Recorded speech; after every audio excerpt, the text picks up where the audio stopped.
அனைவருக்கும் காலை வணக்கம். உங்கள் மோகன்குமார், தமிழ்நாடு முன்னேற்றக் கழகத்தினுடைய நிறுவனத் தலைவர். இந்த வீடியோ பதிவு செய்கிறேன். இது செய்ய காரணம், மன வருத்தத்தினால தான் இந்த வீடியோ பதிவு செய்கிறோம். இந்தியாவில் நடக்கிறது என்ன? இந்தியில் 28 மாநிலங்களிலும் நடக்கக்கூடிய ஆட்சிகள் என்ன?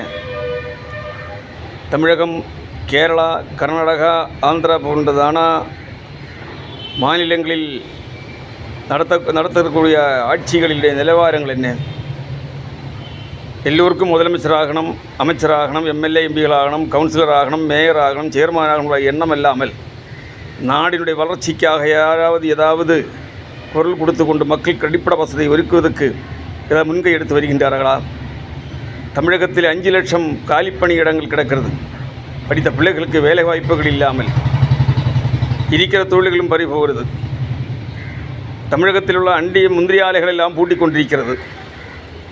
100 நாள் வேலை திட்டத்தினுடைய அது பறிபோகிறது.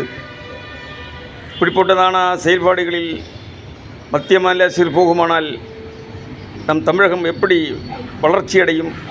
எப்படி மக்கள் வாழ்வாதாரத்தை செழிப்பாக மாற்ற முடியும்? இதை பற்றி நம்ம யாருக்கும் எந்த கவலையும் கிடையாது. எல்லோருக்கும் பதவியும் பணமும், அதான் ஆசை, அதான் ஓட்டம். தரமான சாலைகள் கிடையாது, சுத்தமான குடிநீர்கள் கிடையாது, தரமான மருத்துவம் கிடையாது, தரமான கல்வி கிடையாது. படித்த பிள்ளைகளுடைய வேலைவாய்ப்பு திட்டங்கள் நேரமே சுற்றி காட்டியது ஒரு 5 லட்சம் காலி பணியிடங்கள் கிடக்கிறது. அது நிரப்புவதற்குள்ள வழி எல்லாருக்கும் இலவசம் போகிறவங்க எல்லாம் இலவசம் அறிவித்து நாடை குட்டிச்சோறாக்கி இப்படி போகுமானால் இந்த இந்தியருடைய மாநிலங்களுடைய எல்லா மாநிலத்தினுடைய நிலைமை நேற்று கேரளத்தில் இலவச ஃப்ரீ டிக்கெட் கொண்டு வந்திருக்கின்ற பெண்களுக்கு இந்திரா கேரண்டி. மதிப்புக்குரிய ராகுல்ஜி கேரளத்தில் தேர்தல் நடக்கும் வந்து அறிவிக்கப்பட்டார்கள். UDF அதிகாரத்தில் வந்தால், காங்கிரஸ் அதிகாரத்தில் வந்தால் பெண்களுக்கு இலவச பயணம். இது என்ன நடக்கிறது? இலவசம் கொடுத்து நாடையும் குட்டிச்சோறாக்கி விலைவாசி என்ன? ஒரு கேஸ் கூட வீட்டில் எடுத்து கஞ்சி வைக்கிறதுக்கு கிடைக்காத நிலைமை இன்றைக்கு. வியாபாரிகள் பாதிக்கப்படுறது, எத்தனையோ ஹோட்டலுக்கு பூட்டியது, எத்தனையோ வீடுகளை கஞ்சி வைக்க முடியாமல் தவிக்கின்றது. பெரிய பெரிய டவுன்கள், பட்டணங்கள் இருக்கக்கூடியவங்களுக்கெல்லாம் விறகு வச்சு கத்திச்சு எதுவும் சமைக்க முடியாத நிலைமை. இப்படிலாம் கருத்தில் கொள்ளாமல் ஐயா கேட்குறேன், தமிழ்நாடு முன்னேற்றங்கள் சொல்ல கேட்குறேன், இலவச திட்டங்கள் நிறுத்தலாக்குங்கள். அத்தனை இலவச திட்டங்கள் நிறுத்தலாங்களே. ஸ்கூட்டர் கொடுப்பு, பைக் கொடுப்பு, மிக்சி கொடுப்பு, சீலை கொடுப்பு, இதெல்லாம் நிறுத்தலாக்கிட்டு 65 வயசு மேல் முதியோர்களுக்கு பாஸ்போர்ட் கொடுங்க, ஃப்ரீ பாஸ் கொடுங்க. பள்ளி பிள்ளைகளுக்கு ஃப்ரீ பாஸ் கொடுங்க. ஊனமற்றவர்களுக்கு, கண் பார்வையற்றவர்கள், ஊனமற்றவர்களுக்கெல்லாம் நீங்கள் அதனுடைய செயல்கள் கொடுங்க. 60 வயசு மேலே எல்லா முதியோர்களுக்கும் பென்ஷன் பணம் கரெக்டாக கொடுங்க. படித்த பிள்ளைகளுக்கு ஒரு வீட்டுக்கு ஒரு வேலைவாய்ப்பு திட்டத்தை கொண்டு வாங்க. தரமான மருத்துவம் கொண்டு வாங்க. தரமான கல்வியை கொண்டு வாங்க. போக்குவரத்து கழகம் சீர்குலைந்து கிடக்கிறது. அந்த போக்குவரத்தை நீங்கள் ஒழுங்குபடுத்துங்க. இதெல்லாம் விட்டு இலவசம் கொடுத்து இப்பொழுது எத்தனை லட்சம் கோடி ரூபாய் தமிழகத்தில் கடமாக இருக்கிறது. இதெல்லாம் எப்படி தீர்க்கப் போகிறீர்கள்? நீங்கள் தமிழக அரசை நான் குறைவு செல்றதுக்கு இல்லை.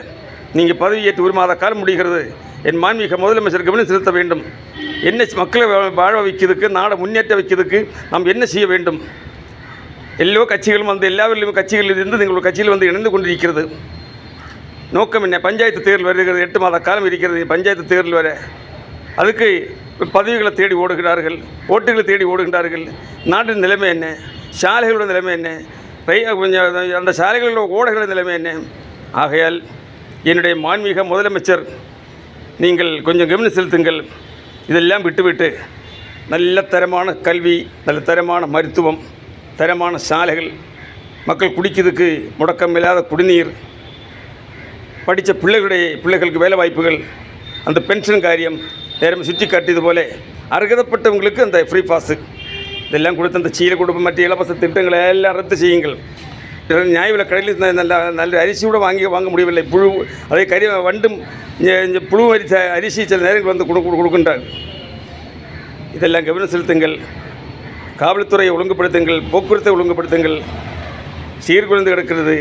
நாட்டில் கொள்ளை, கொலை, கற்பழிப்பு, போதைப்பொருள் கொண்டு நிரம்பி மக்களுக்கு நிம்மதியான வாழ்க்கை வாழ முடியாமல் இருக்கிறது.